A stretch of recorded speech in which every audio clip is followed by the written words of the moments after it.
السلام علیکم ناظرین، امید کرتا ہوں آپ تمام لوگ خیر و عافیت سے ہوں گے۔ ہمارا آج کا ٹاپک رسول اللہ صلی اللہ علیہ وآلہ وسلم کی 3 ہدایات۔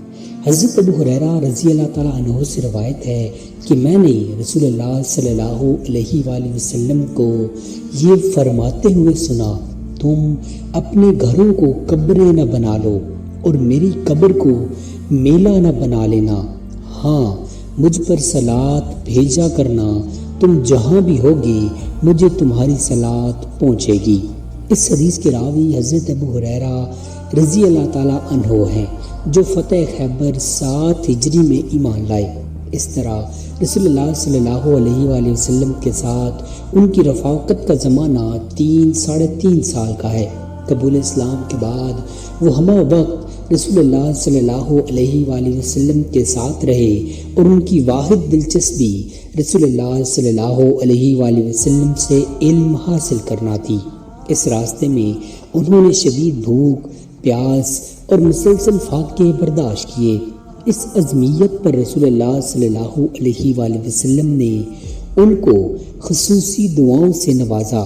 اگرچہ انہوں نے رسول اللہ صلی اللہ علیہ وآلہ وسلم کے ساتھ دوسرے بڑے بڑے صحابہ اکرام رضی اللہ تعالیٰ عنہ کے مقابلے میں بہت تھوڑا وقت گزارا، مگر ان کی مرویات کی تعداد کتب حدیث میں سب سے زیادہ ہے۔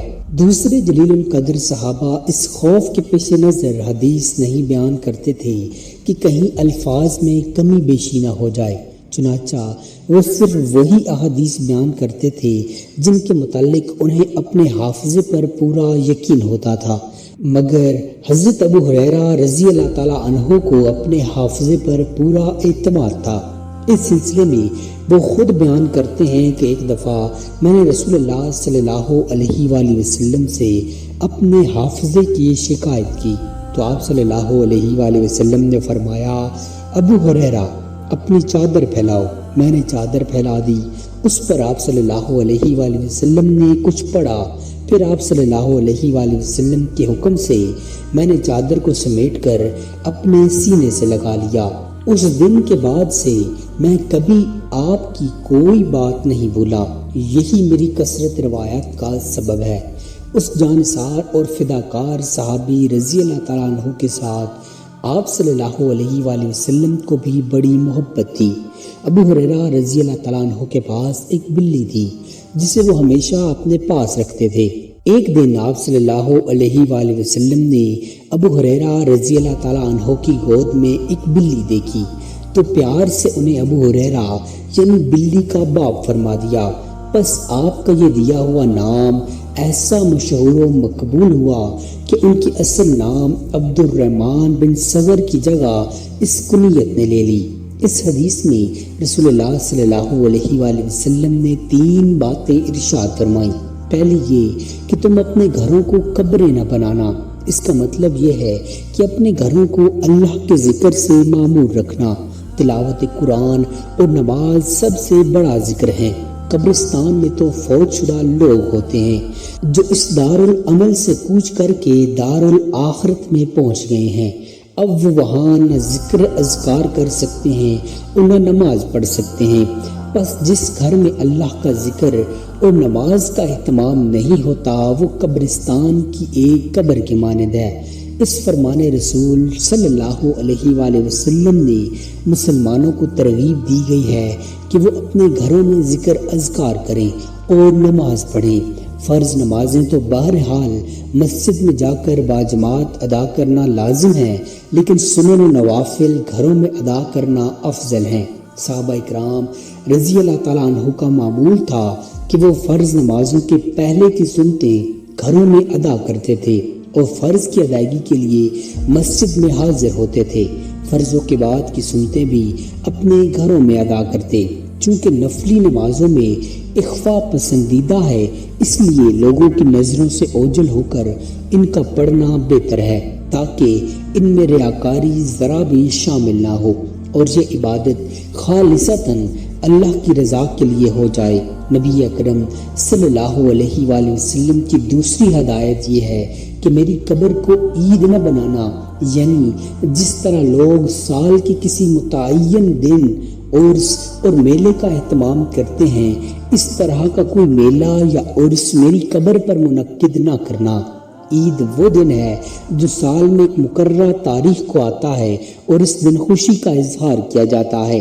عید اور عرس کا مفہوم ایک ہی ہے۔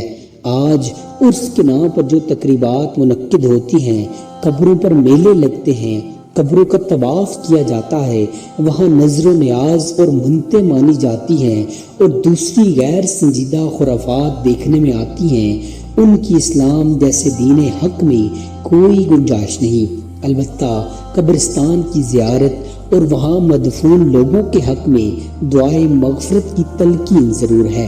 یہ بات جہاں فوت شدگان کے لیے انتہائی مفید ہے، وہاں زائرین کے لیے بھی اجر و ثواب کا باعث ہے۔ نیز مسنون طریقے سے زیارت قبور موت کی یاد دلاتی ہیں، نیک عمل کا داعیہ پیدا کرتی ہیں اور گناہوں سے دور رہنے کا سبق دیتی ہیں۔ تیسری بات یہ ارشاد فرمائی کہ مجھ پر درود پڑھا کرو۔ درود مسلمانوں کے لیے بہت بڑا تحفہ ہے۔ رسول اللہ صلی اللہ علیہ وآلہ وسلم ہمارے محسن ہیں، ان کی وجہ سے آج ہم مسلمان ہیں۔ اسلام بہت بڑی نعمت ہے۔ اسلام کے علاوہ کوئی دین و مذہب اللہ تعالیٰ کے ہاں قبول نہیں۔ اللہ کا پسندیدہ اور مقبول دین رسول اللہ صلی اللہ علیہ وآلہ وسلم کے ذریعے ہمیں ملا ہے، تو اس احسان کے بدلے میں ہمارے لیے لازم ہے کہ ہم اللہ کے حضور رسول اللہ صلی اللہ علیہ وآلہ وسلم کے حق میں دعا گو ہوں۔ اسی دعا کا نام درود ہے۔ درود شریف کے الفاظ خود رسول اللہ صلی اللہ علیہ وآلہ وسلم نے صحابہ اکرام رضی اللہ تعالیٰ عنہ کو سکھا دیے۔ تھوڑے تھوڑے الفاظ کے فرق کے ساتھ یہ درود شریف کتب احادیث میں منقول ہے۔ ان میں سب سے زیادہ فضیلت درود ابراہیمی کی ہے جو نماز میں شامل کیا گیا ہے۔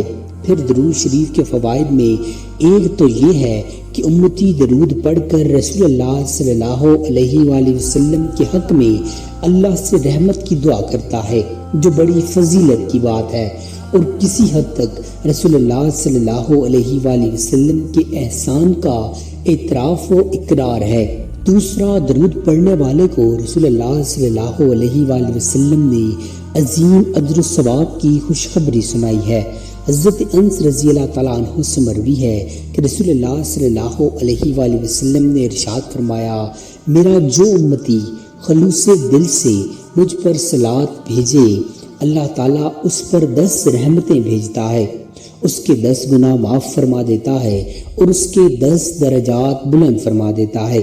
گویا درود شریف ایسا وظیفہ ہے جو نیکیوں میں اضافے اور گناہوں کو مٹانے کا سبب ثابت ہوتا ہے۔ ہر اہل ایمان چاہے جتنا بھی نیکوکار اور متقی ہو، وہ رسول اللہ صلی اللہ علیہ وآلہ وسلم کے فرمان کے مطابق اپنے اعمال کے بل بوتے پر جنت میں نہیں جا سکتا۔ چنانچہ ہر امتی کو بخشش اور مغفرت کے لیے اللہ کی رحمت کی حاجت ہے اور اس کی یہ ضرورت درود شریف پڑھنے سے پوری ہو رہی ہے۔ یہی وجہ ہے کہ ہر نماز کے آخری قعدے میں درود پڑھنا مقرر کر دیا گیا ہے کہ اللہ کے اس فضل و کرم سے ہر نماز پڑھنے والا مستفید ہو سکے۔ رسول اللہ صلی اللہ علیہ وآلہ وسلم کا درود شریف کے ساتھ خصوصی تعلق واضح ہے، لہٰذا کثرت کے ساتھ درود شریف پڑھنے والے کو رسول اللہ صلی اللہ علیہ وآلہ وسلم کا خاص قرب نصیب ہوگا۔ حضرت عبداللہ بن مسعود رضی اللہ تعالیٰ عنہ سے روایت ہے کہ رسول اللہ صلی اللہ علیہ وآلہ وسلم نے فرمایا، قیامت کے دن مجھ سے قریب ترین میرا وہ امتی ہوگا جو مجھ پر زیادہ صلات بھیجنے والا ہوگا۔ درود شریف وہ وظیفہ ہے جس کے لیے کوئی وقت اور جگہ مقرر نہیں۔ ہر امتی اپنے حالات اور مصروفیات کے مطابق درود شریف کے لیے وقت مقرر کر سکتا ہے۔ جب بھی اور جہاں بھی رسول اللہ صلی اللہ علیہ وآلہ وسلم پر آپ کا امتی درود شریف پڑھے گا، اس کی اطلاع رسول اللہ صلی اللہ علیہ وآلہ وسلم کو کر دی جاتی ہے۔ حضرت ابو ہریرہ رضی اللہ تعالیٰ عنہ سے مروی ہے کہ رسول اللہ صلی اللہ علیہ وآلہ وسلم نے فرمایا، جو شخص میری قبر کے پاس مجھ پر درود پڑھتا ہے اس کو میں سنتا ہوں، اور جو شخص دور سے مجھ پر درود بھیجے وہ میرے پاس پہنچایا جاتا ہے۔ بعض روایات میں ہے کہ حضور صلی اللہ علیہ وآلہ وسلم تک درود شریف پہنچانے والا فرشتہ صلاۃ و سلام بھیجنے والے امتی کا نام اس کی والدیت کے ساتھ رسول اللہ صلی اللہ علیہ وآلہ وسلم تک پہنچاتا ہے۔ یعنی وہ کہتا ہے کہ اس سے بڑی خوش قسمتی اور کیا ہو سکتی ہے کہ درود شریف پڑھنے والے کا ذکر محبوب خدا کی بارگاہ میں نام بنام ہو جائے۔ زیر درس حدیث میں بھی جہاں رسول اللہ صلی اللہ علیہ وآلہ وسلم نے درود شریف کی ترغیب دی ہے، وہاں یہ بھی فرمایا ہے کہ تم جہاں بھی ہوگے مجھے تمہاری صلات پہنچے گی۔ امتیوں کو یہ حکم ہے کہ جب بھی رسول اللہ صلی اللہ علیہ وآلہ وسلم کا نام سنیں یا پڑھیں تو آپ درود شریف پڑھیں۔ چنانچہ مسلمانوں کو یہ معمول ہے کہ جب بھی رسول اللہ صلی اللہ علیہ وآلہ وسلم کا نام سنتے ہیں تو صلی اللہ علیہ وآلہ وسلم کہتے ہیں۔ رسول اللہ صلی اللہ علیہ وآلہ وسلم نے اس شخص کو بخیل کہا ہے کہ جس کے سامنے آپ کا نام لیا جائے مگر وہ درود نہ پڑھے۔ رسول اللہ صلی اللہ علیہ وآلہ وسلم نے فرمایا، بخیل وہ شخص ہے کہ جس کے سامنے میرا ذکر کیا جائے اور وہ مجھ پر درود نہ بھیجے۔ ایک دوسری حدیث میں رسول اللہ صلی اللہ علیہ وآلہ وسلم کے یہ الفاظ نقل ہوئے ہیں، اس شخص کی ناک خاک آلودہ ہو کہ جس کے سامنے میرا ذکر کیا جائے اور وہ مجھ پر درود نہ بھیجے۔ چونکہ قرآن مجید میں اللہ تعالیٰ نے اہل ایمان کو نبی کریم صلی اللہ علیہ وآلہ وسلم پر درود و سلام بھیجنے کا حکم دیا ہے، اس لیے جب اللہ کے حضور دعا کے لیے ہاتھ اٹھائیں تو اس کے ساتھ درود بھی پڑھیں تو دعا کی قبولیت کا باعث ہوگا۔ حضرت عمر رضی اللہ تعالیٰ عنہ فرماتے ہیں کہ دعا آسمان اور زمین کے درمیان رکی رہتی ہے، اوپر نہیں جا سکتی جب تک کہ تم اپنے نبی مکرم صلی اللہ علیہ وآلہ وسلم پر درود نہ بھیجو۔ زیر درس حدیث کا خلاصہ یہ ہے کہ اپنے گھروں میں سنن و نوافل پڑھنے کو معمول بنایا جائے تاکہ گھر میں خیر و برکت کا دور دورہ ہو۔ رسول اللہ صلی اللہ علیہ وآلہ وسلم کی قبر پر عرس اور میلہ نہ لگانے کا حکم ہے، وہاں تو یہ کام نہیں ہوتا۔ آپ صلی اللہ علیہ وآلہ وسلم کی اطاعت میں یہ بھی شامل ہے کہ بزرگوں اور اولیاء اللہ کے مزارات کا تقدس بھی غیر سنجیدہ اجتماعات کے ساتھ مجروح نہ کیا جائے۔ ہاں، کرنے کا کام یہ ہے کہ رسول اللہ صلی اللہ علیہ وآلہ وسلم پر کثرت سے درود و سلام پڑھا جائے جس سے نیکیاں حاصل ہوں اور گناہ مٹتے جائیں اور اللہ کے فرمان پر عمل بھی ہو جائے۔ درود شریف کے ضمن میں ایک بات یاد رکھنے کی ہے کہ صرف مسنون درود پر اکتفا کیا جائے، کیونکہ وہی الفاظ آپ صلی اللہ علیہ وآلہ وسلم کے شایان شان اور بھروسے کے قابل ہیں اور جملہ فیض و برکات اسی میں ہیں۔ دوسرے انسانوں کے بنائے ہوئے درود پر نہ بشارتیں ہیں اور نہ ہی ان پر بھروسہ کیا جا سکتا ہے۔ امید کرتا ہوں آپ کو ہماری آج کی یہ ویڈیو پسند آئی ہوگی۔ مزید ایسی انفارمیٹیو ویڈیوز دیکھنے کے لیے چینل کو سبسکرائب کر لیجئے۔